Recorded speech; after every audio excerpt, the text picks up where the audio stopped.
making a box joint box with a hidden wood hinge. I think you'll enjoy this one. Hi, I'm Jim Vanderschaff and welcome to my shop.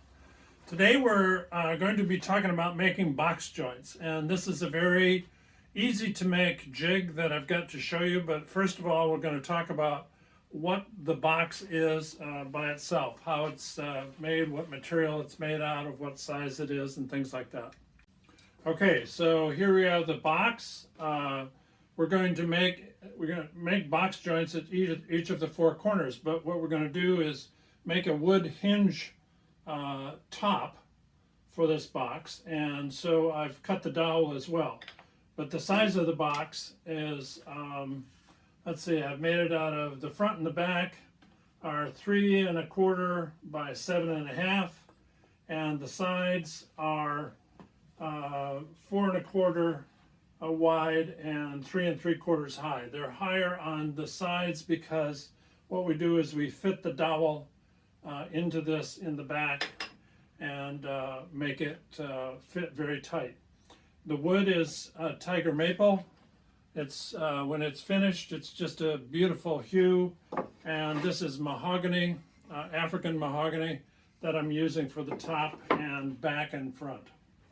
So the next thing is to talk about how we make a jig to make these box joints.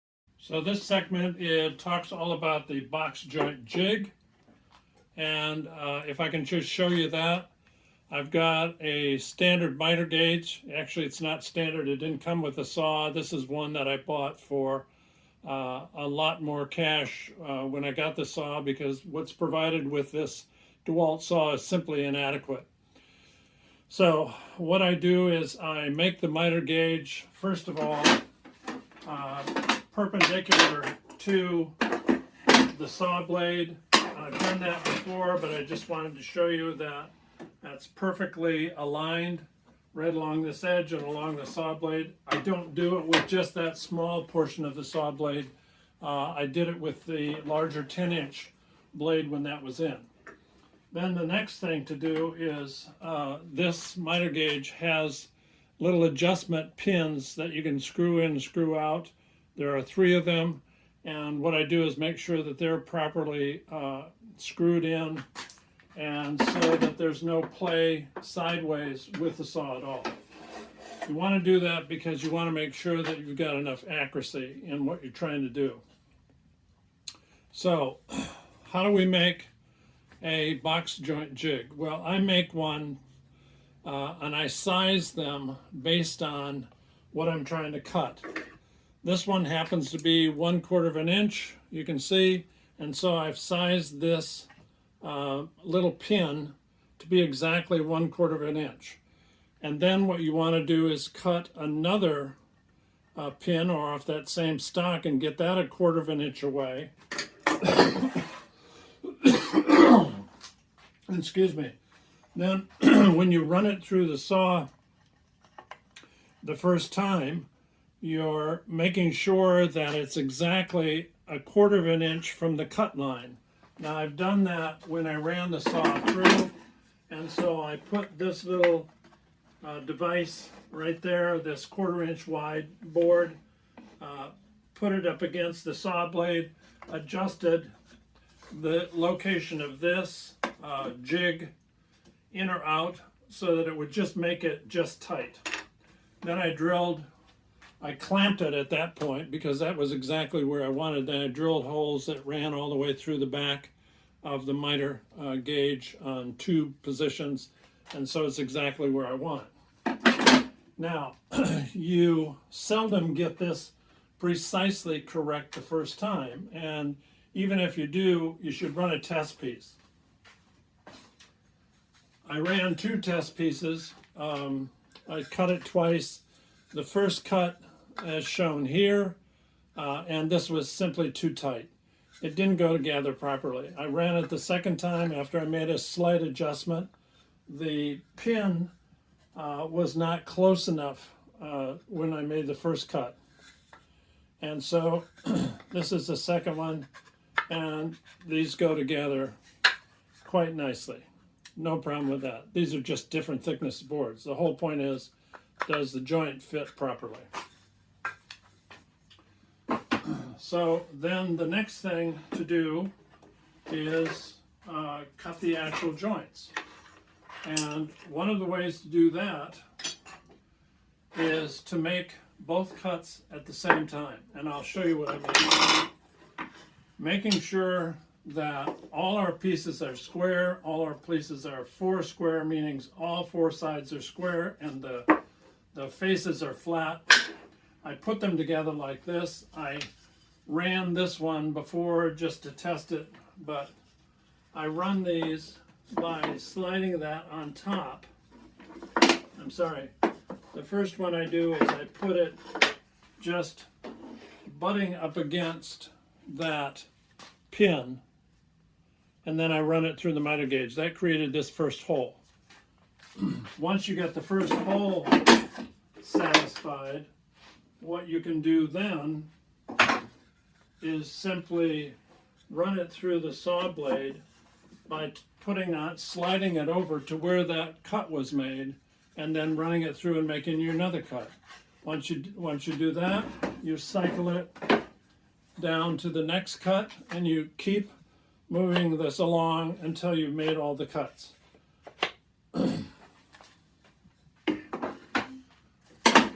What I'm going to do now is cut these at the same time. And what I want to do is make sure that I've got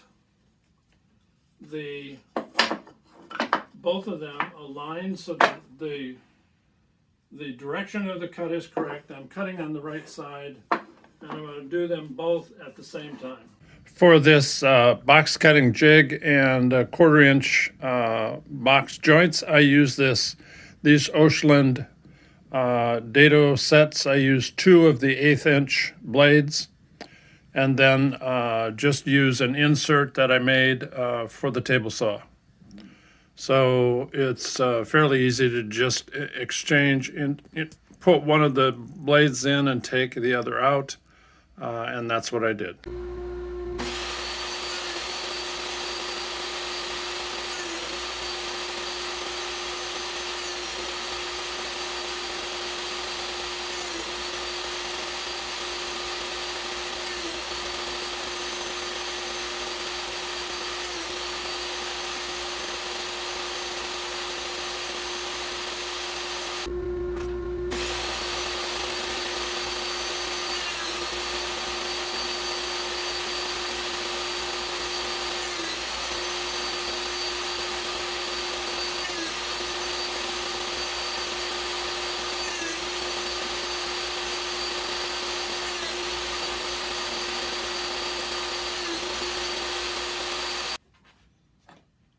Now we got the side pieces both cut, as you can see.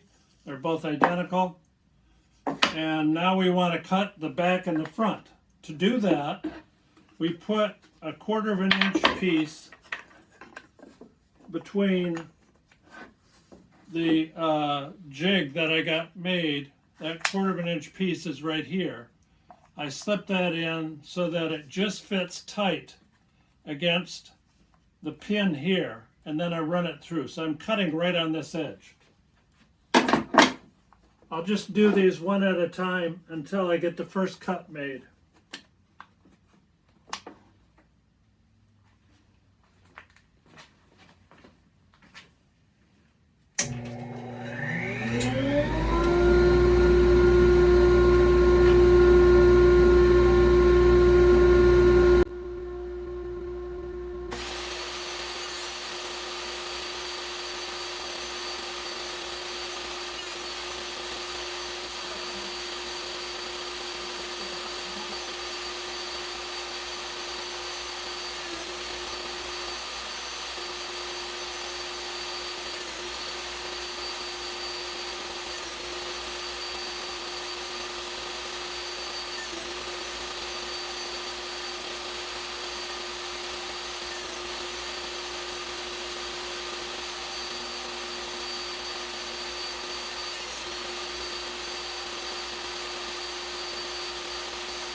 So now we have the final box cuts with all the box joints. As you can see,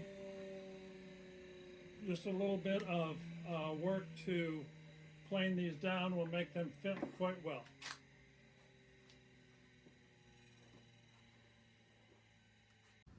The bottom of the box needs to be cut next. So what I have, I cut 6 5/8 by 3 3/8 little bottom made out of 1/4 inch plywood. It's Baltic birch, and I'm just about to cut the bottom pieces. What I did is line up my 1/4 inch bit so that these marks indicate the extents right and left. And I just put those tape marks down by using a square to mark either extents of these, of the travel of the bit. So I'm about to, I lined it up so it goes right on the point right here, but I can't cut that off because then I would expose the cut, the router cut on the outside of the bit, so I have to go in a ways.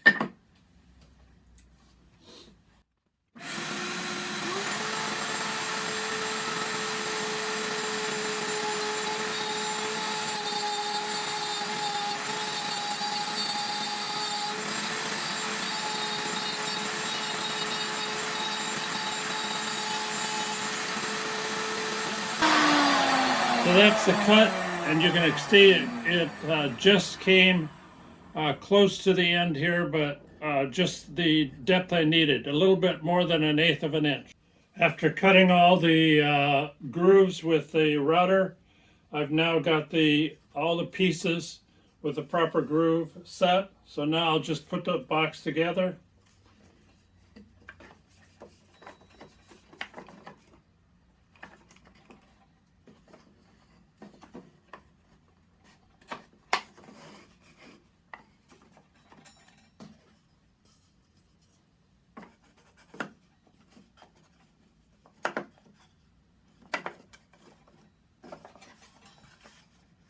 And there's the final piece. There's the final box with box joints all the way around. I'm still not going to glue it up because I have to cut a groove in the back for the dowel that makes up the wood hinge box. But anyway, there you see the box. Nice contrasting woods, and it's turning out to be quite a nice box.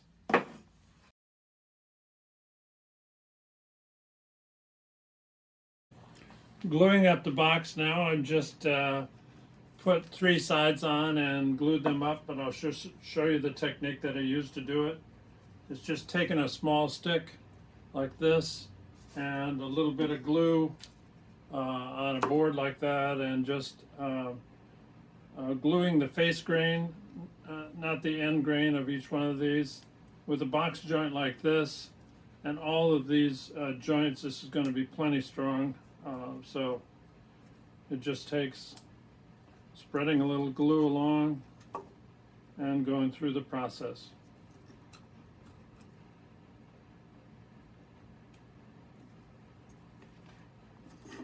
Once I've got that, then I glue the back piece in place, position the back piece in place, and you can see that it's all set up. I now will clamp it, and so we can just let the glue dry for a little while.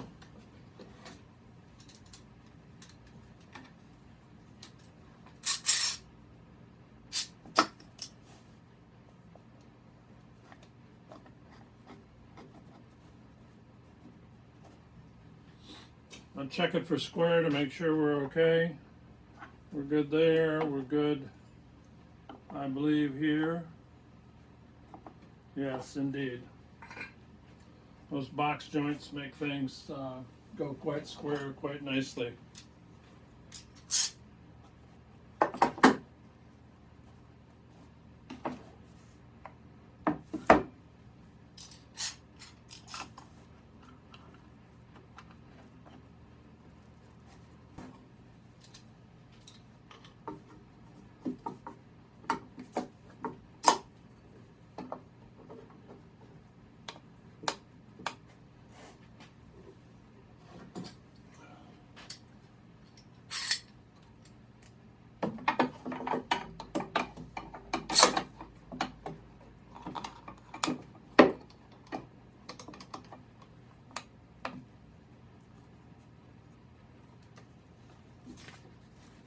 All right, it's all glued up. Now we'll just let it dry 20 minutes or so, and then we'll go to the next step.